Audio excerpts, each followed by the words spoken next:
आमदार म्हणून राहणार नाही.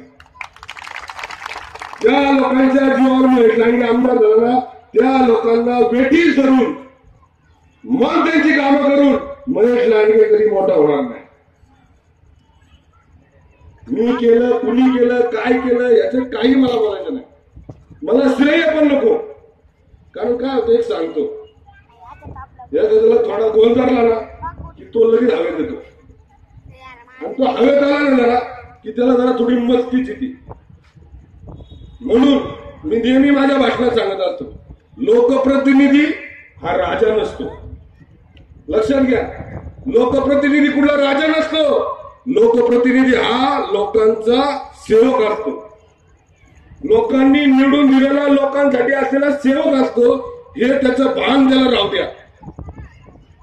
आज 8 वर्ष तुम्ही या ठिकाणी विविध अडचणीला समोर जातात. ड्रेनेज झालं का? नाही झालं. लाईट झाली का? नाही झालं.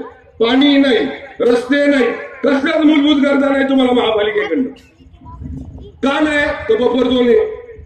महापालिकेचा आयुक्त म्हणतो बफर झोन असल्यामुळे तिथे आपल्याला कामं करता यायची नाहीत, घराला परमिशन देता यायची नाही, अधिकृत बांधकाम करता यायचं नाही. मग हे सगळं जर बफर झोन मुळे होतं. आज बफर झोन गेला, बफर झोन आज आपला 100 मीटर आला.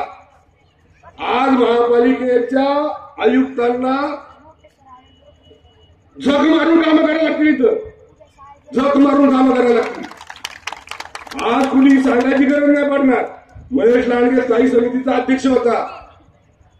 महेश लांडगे त्याच्या कार्यकाळामध्ये काय काय केलं, काय काय केलं, जास्तीत जास्त निधी आपल्या ग्रामीण भागाला कसा मिळेल याचा प्रयत्न केला. महेश लांडगे कुठं कमानी बांधीत बसलं नाही. महेश लांडगे कुठं तिथं महेश लांडगे मोठं होईल अशी कामं करत बसलं नाही. महेश लांडगे स्थायी समितीमध्ये लोकांच्या गरजेची कामं केली, लोकांना लागणारी कामं केली. म्हणून